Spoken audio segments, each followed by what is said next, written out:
Hello student, आज के इस वीडियो में हम प्रश्नावली 4.2 के क्वेश्चंस को सॉल्व करेंगे। लेकिन इन प्रश्नों को हल करने से पहले सबसे पहले सारिकों के कुछ गुणधर्म होते हैं, कुछ प्रॉपर्टी होती है डिटर्मिनेंट की। सबसे पहले उसको पढ़ेंगे, क्योंकि उस प्रॉपर्टी को पढ़ने के बाद से आप क्वेश्चन को आसानी से सॉल्व कर लोगे। तो सबसे पहले देखते हैं कि वो प्रॉपर्टी कौन कौन से हैं और उनका यूज क्या होगा। तो चलिए देखते हैं कि सारिकों के गुणधर्म यानी प्रॉपर्टीज ऑफ डिटर्मिनेंट क्या हैं। सबसे पहले हम गुणधर्म 1 की बात करेंगे, यानी प्रॉपर्टी 1 क्या कह रहा है। किसी सारिक का मान इसकी पंक्तियों और स्तंभों के परस्पर परिवर्तन करने पर भी अपरिवर्तित रहता है। यानी कि आपके पास कोई भी साड़ी है, उसके रो को कॉलम में बदल दें। यानी जैसे यहाँ पे आप देख सकते हो एक डिटर्मिनेंट है जिसमें a1 a2 a3 b1 b2 b3 c1 c2 c3 है। तो इसको जब सॉल्व किया गया है तो ये आया हुआ है आपका, ठीक है। लेकिन इसके अगर सभी रो को कॉलम में चेंज कर दोगे तब भी पहला प्रॉपर्टी यही है कि पंक्तियों को अगर हम स्तंभों में किसी साड़ी को चेंज कर दे रहे हैं तो मान में कोई परिवर्तन नहीं होगा। आप यहाँ देख सकते हो इस जो डिटर्मिनेंट है इसको चेंज किया गया है।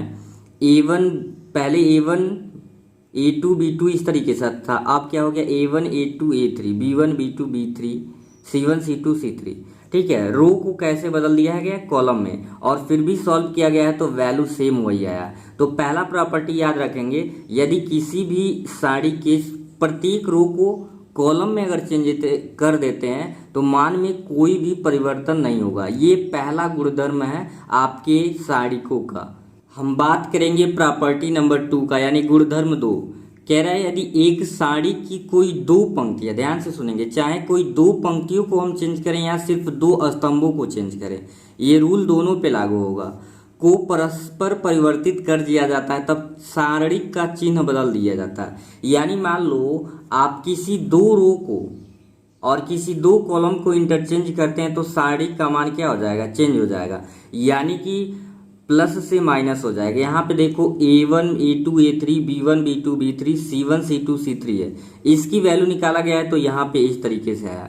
ये आप यूज करोगे तो आसानी से समझ आ जाएगा। ये बस ध्यान देना है कि आप कभी भी किसी आव्यूह में दो पंक्तियों या दो स्तंभों को सिर्फ चेंज करें। अगर तीनों पंक्तियों और तीनों स्तंभों को चेंज करेंगे तो मान में कोई परिवर्तन नहीं, लेकिन दो पंक्ति, किन्हीं भी दो पंक्ति और किन्हीं भी दो स्तंभों को आपस में चेंज करेंगे तो उसकी मान जो होती है, उसकी जो चिन्ह होती है वो चेंज हो जाएगी। देखिए यहाँ पे अगर ऐसे तोड़े हैं तो ये आपका आया हुआ है a1 b2 c3 minus b3 c2 minus a2 b1 c3। तोड़ना कैसे हो आपको पता है, अगर आप चाहें तो पंक्ति के अनुसार या कॉलम के अनुसार। यहाँ पे कैसे तोड़ दिया है, पंक्ति के अनुसार। अब चिन्ह कैसे चेंज हो रहा है ये देख रहे हैं। देखिए यहाँ पे मान लिया है d1 और पहले a1 a2 a3 था पहली पंक्ति में, लेकिन ये पहली पंक्ति को तीसरे पंक्ति में भेज दिया गया और तीसरी पंक्ति को पहले पंक्ति में, और अब जब सॉल्व किया गया है तो देखिए ये माइनस में आया है।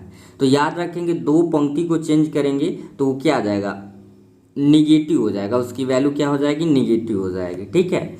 जो पहले आप सॉल्व किए थे और रो और कॉलम किसी दो को चेंज कर रहे हैं तो उसकी वैल्यू आप क्या लिख लेंगे, निगेटिव में लिख लेंगे, ठीक है।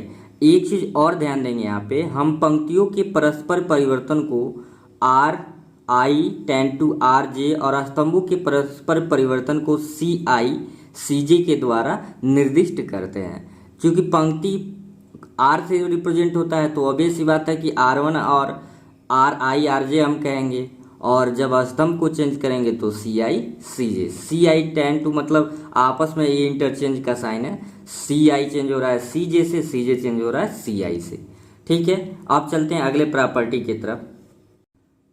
जो प्रॉपर्टी 3 है ये बहुत ही इंपॉर्टेंट प्रॉपर्टी है, ये बहुत ज़्यादा यूज होता है। क्या कह रहा है, यदि एक साड़ी की कोई दो पंक्तियां, क्या ध्यान देंगे यहाँ पे, कोई दो पंक्तियां अथवा दो स्तंभ समान है, सभी संगत अवयव, यानी पंक्तियां और स्तंभ समान कब होंगे, जब उन पंक्तियों के सभी अवयव समान हो तभी वो क्या कहे जाते हैं, समान कहे जाते हैं। तो इस कंडीशन में साड़ी का मान शून्य होता है। एक बार और समझेंगे इस प्रॉपर्टी को, यदि किसी साड़ी की दो पंक्तियां या दो स्तंभ समान है, यानी उनके संगत अवयव समान है, तो उस साड़ी का मान क्या हो जाता है, शून्य हो जाता है। जैसे कि सीधे एग्जाम्पल देखते हैं। देखो यहाँ पे एग्जाम्पल 8 दिया है, 3 2 3 तो यहाँ पे हम क्या देख रहे हैं कि जो आपका ये सेकेंड और थर्ड है 2 2 2 3 3 3, तो इससे हम बोलेंगे कि इसका C2 और C3 क्या है, समान है। और जब इसे ब्रेक किया गया है तो देखिए क्या आया है, तो प्रॉपर्टी यही कह रहा था कि कोई दो पंक्तियां या कोई दो स्तंभ समान हो तो 0 आएगा। अब स्तंभ और पंक्तियां समान होने का मतलब कि उसके सारे एलिमेंट सेम हो, जैसे ये 2 2 था और ये 3 3 था, तो इस कंडीशन को हम क्या कहेंगे, समान कहेंगे। अगर यहाँ 1 1 होता, यहाँ भी 1 1 होता, तब भी उस कंडीशन में क्या होता, 0। यानी कि आपको बस ये देखना है कि कोई भी दो पंक्तियाँ, अगर मान लो हम ऐसे आपसे कह दें कि 1 1 1 2 3 4 और फिर 1 1 1, इसकी वैल्यू क्या आएगा, तो आप बताओगे 0, क्योंकि इसमें C1 और C3 क्या आ गया है, सेम आ गया है। तो ऐसे कोई भी दो पंक्ति या कोई भी दो स्तंभ समान हो, इस प्रॉपर्टी का यूज हम आगे क्वेश्चन में करेंगे। तो ये ध्यान से समझ लेंगे, कोई दो पंक्ति या कोई दो स्तंभ समान है तो उस साड़ी का मान क्या हो जाएगा, 0 हो जाएगा। ठीक है, अब देखते हैं प्रॉपर्टी नंबर 4 यानी कि गुणधर्म 4 क्या कह रहा है। यदि एक सारणी के किसी एक पंक्ति अथवा स्तंभ, जो भी रूल अप्लाई होगा वो चाहे पंक्ति के लिए हो चाहे स्तंभ, दोनों के लिए यूज होगा, के प्रत्येक अवयव को एक अचर के से गुणा करते हैं उसका मान में भी के से गुणित हो जाता है। जैसे कि यहाँ पे देखो एक डिटर्मिनेंट है 3 गुणे 3 का, तो कुल मिला जुला के इसका मतलब सिर्फ इतना समझ लीजिए कि अगर आपको कहीं भी पूरे डिटर्मिनेंट में किसी एक पंक्ति या किसी एक स्तंभ में कुछ आपको कॉमन दिखाई दे तो पूरे एलिमेंट से उसको बाहर लिख सकते हैं। जैसे इसमें देखो पहले आपके पंक्ति में के कॉमन है तो आप इसे लिख सकते हो के और A1 B1 C1 और फिर क्या लिख सकते हो A2 A3 B2 B3 और C2 C3 लिख सकते हो। अगर इसी तरीके से मैं एक आपको और एग्जांपल दूँ, यहाँ पे 2 4 6 1 0 5 1 3 2, तो आप ध्यान से देखो तो यहाँ पहली पंक्ति में 2 कॉमन है, पहली पंक्ति में सब में क्या है 2 कॉमन है, तो आप 2 बाहर ले सकते हो, तो ये बच जाएगा 2 1 जा 2 2 2 जा 4 2 3 6, बाकी सारे एलिमेंट वैसे ही आप लिख दोगे।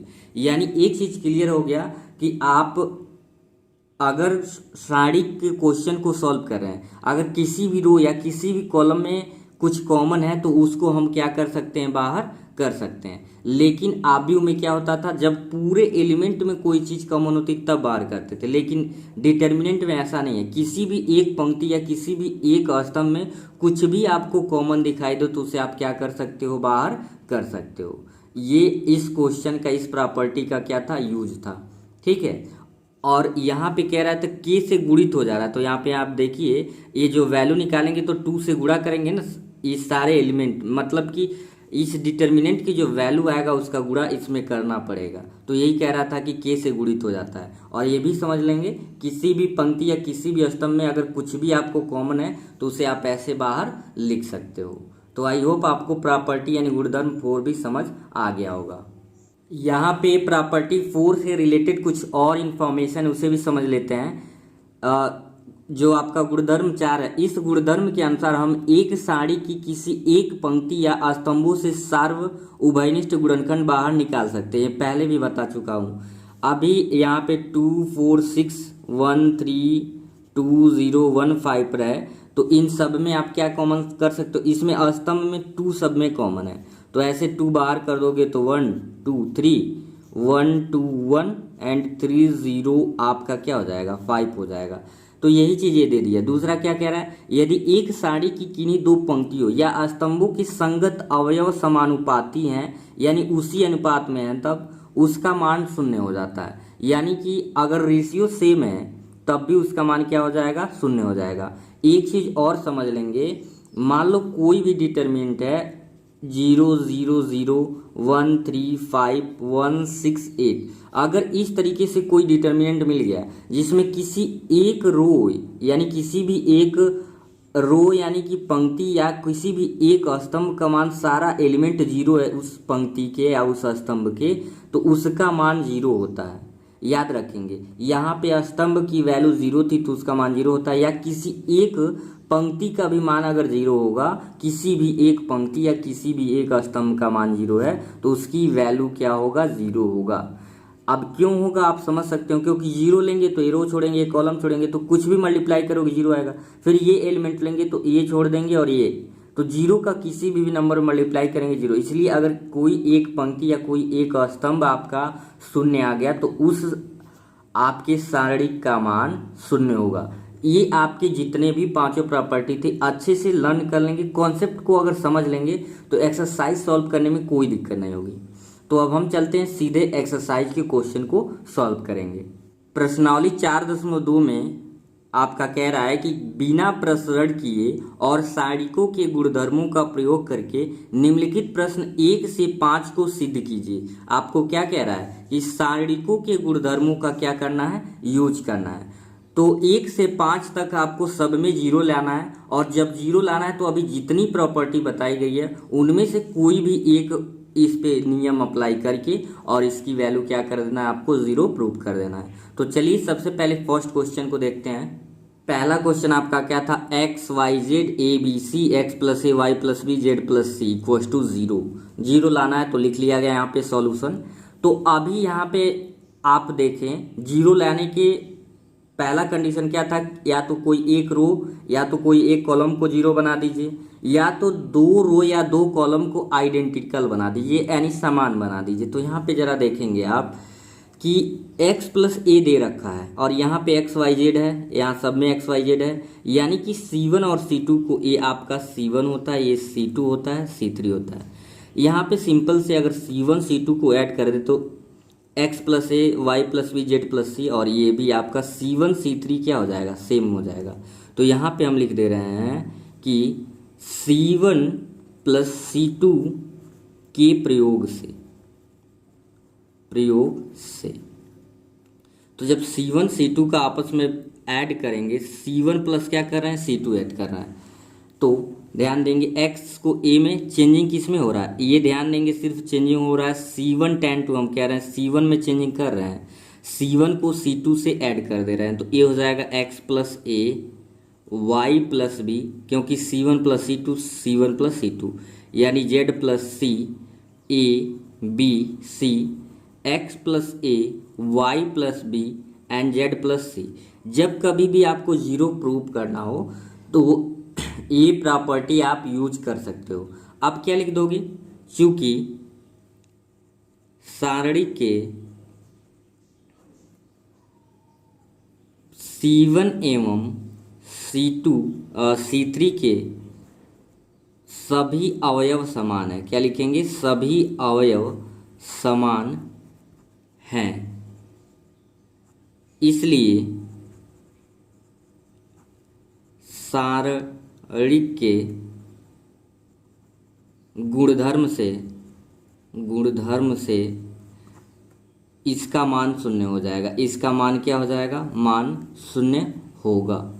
ठीक है, हम प्रॉपर्टी का यहाँ पे यूज कर दिए। आपको अभी बताया गया प्रॉपर्टी में कि कोई भी 2 पंक्ति या कोई भी 2 स्तंभ अगर इक्वल आ रहे हैं तो सारणी का क्या मान हो जाएगा, 0। तो हमने क्या लिख दिया, सारणी के इस सारणी में C1 और C3 के जो मान है आइडेंटिकल है, यानी C1 C3। तो ऑब्वियस सी बात हो गया, सिंपली प्रूफ हो गया, ये 0 आ गया। इसी प्रकार से सेकेंड क्वेश्चन आपका है, किसी भी 2 रो या किसी भी 2 कॉलम को या तो आइडेंटिकल बनाइए या तो किसी एक पंक्ति या किसी एक स्तंभ को 0 बना दीजिए। तो यहाँ पे हम C1 में चेंजिंग कर रहे हैं, C1 plus C2 plus C3 क्या कर दे रहे हैं, C1 में C1 plus C2 plus C3, यानी तीनों को चेंज ऐड कर ले रहे हैं, सिर्फ C1 में चेंजिंग होगा। तो ऐसा जब करेंगे तो क्या आएगा, ध्यान दीजिए। एक मैं यहाँ पे करके दिखा रहा हूँ, A minus b plus b minus c और प्लस सी माइनस ए, क्योंकि हम क्या कर रहे हैं यहाँ पे C1 plus C2 plus C3 कर रहे हैं। तो C1 A minus b plus b minus c plus c minus a, तो A आपका प्लस माइनस, बी आपका minus plus c plus minus, यानी कि क्या आ जाएगा, 0 आ जाएगा। ऐसे ही जब इसको जोड़ेंगे तब भी ये जीरो आएगा, ऐसे इसको भी जोड़ेंगे तो ये भी क्या आ जाएगा, जीरो। यानी कि आपका जो ये C1 हो जाएगा ये जीरो हो जाएगा। कैसे हो जाएगा आप यहाँ से समझ सकते हो, जब ऐड करोगे तो B से B कट जाएगा, C से C कट जाएगा, A से A कट जाएगा, और बाकी इसको रहने दीजिए, इससे आपको चेंजिंग नहीं करना है। A माइनस बी और ये हो जाएगा C minus A minus B और B माइनस C। तो रीजन क्या लिखोगे, because C1 is equal to zero. आपका ये पूरा भी ऐसे लिख सकते हो, चूंकि पहला स्तंभ के सभी अवयव जीरो हैं, इसलिए इस साड़ी का मान क्या हो जाएगा, इस साड़ी का मान आपका हो जाएगा जीरो। देखिए सिंपल सा, कितना आसानी से क्या हो गया, आपका प्रूफ हो गया। चलते हैं नेक्स्ट क्वेश्चन पे। अभी देखिए क्वेश्चन नंबर 3 है 2, 3, 5, 7, 8, 9, 65, 75, 86। तो हम कैसे जानेंगे कि कब जीरो बनाना है और कब आपको आइडेंटिकल बनाना है। क्योंकि यहाँ पे देखिए अगर हम कोई भी सब्ट्रैक्ट भी कर रहे हैं जल्दी जीरो नहीं आ रहा है, तो जब इस तरीके के कंडीशन आ जाते हैं तो एक आइडिया लगता है कि हमें क्या करना है, इसको सेम बनाना है। मतलब कि किसी भी दो पंक्ति या किसी दो स्तंभ को सेम बना देंगे। सबसे पहले हम यहाँ क्या कर रहे हैं, यहाँ पे हम चेंजिंग कर दे रहे हैं।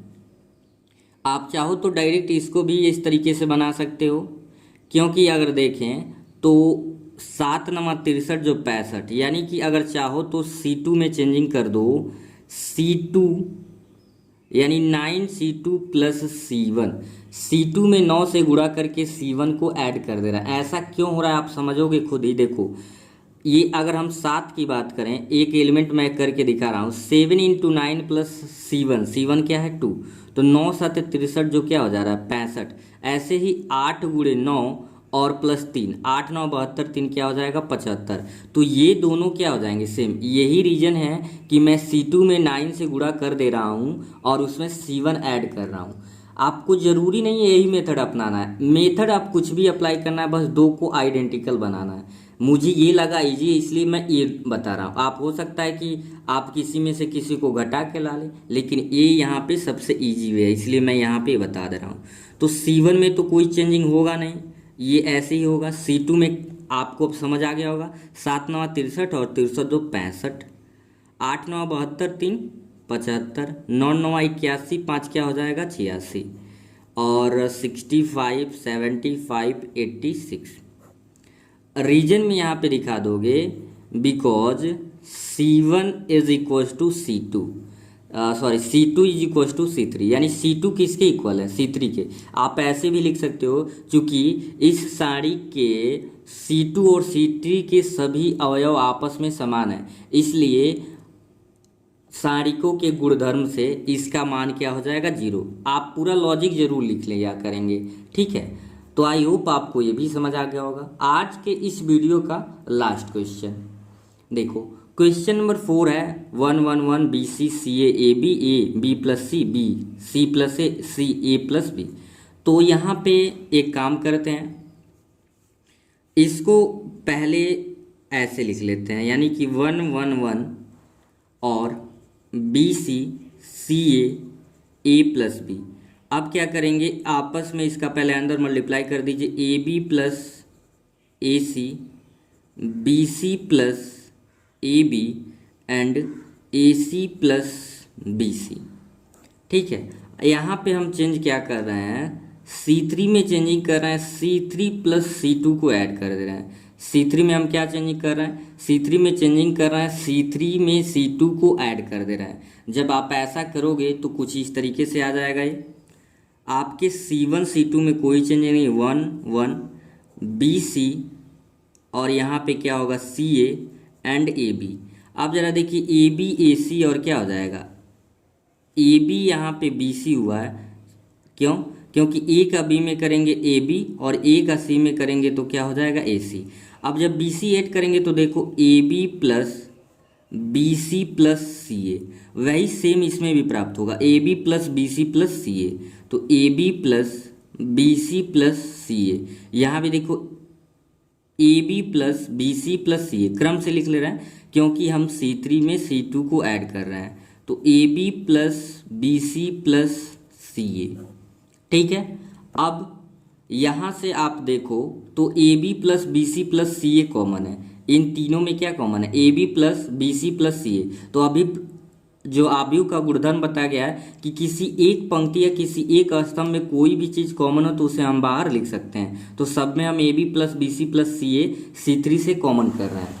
तो जब C3 से कॉमन करेंगे तो इसे हम लिख सकते हैं A B plus B C plus C A is equal to 1 1 1, और ये आपका जो C2 है चेंज नहीं होगा, B C C A and A B, और यहाँ से सब कॉमन कर लिए तो क्या बचेगा 1। तो लिख देंगे because C1 is equal to C3, और आपको ये बताया जा चुका है कि कोई भी दो स्तंभ या पंक्ति समान है तो उसकी वैल्यू 0 होती है।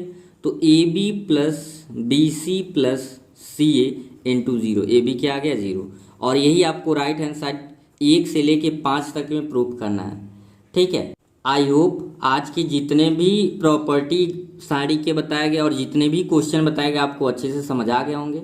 आज का वीडियो आपको कैसा लगा कमेंट सेक्शन में जरूर बताएं, और साथ ही चैनल पे नया है तो चैनल को सब्सक्राइब कर लें ताकि नए वीडियो का नोटिफिकेशन आपको मिलता रहे। तब तक अगले वीडियो को देखने के लिए जो स्क्रीन पे अभी वीडियो दे रहा है उसे प्ले करके देखें। Thank you.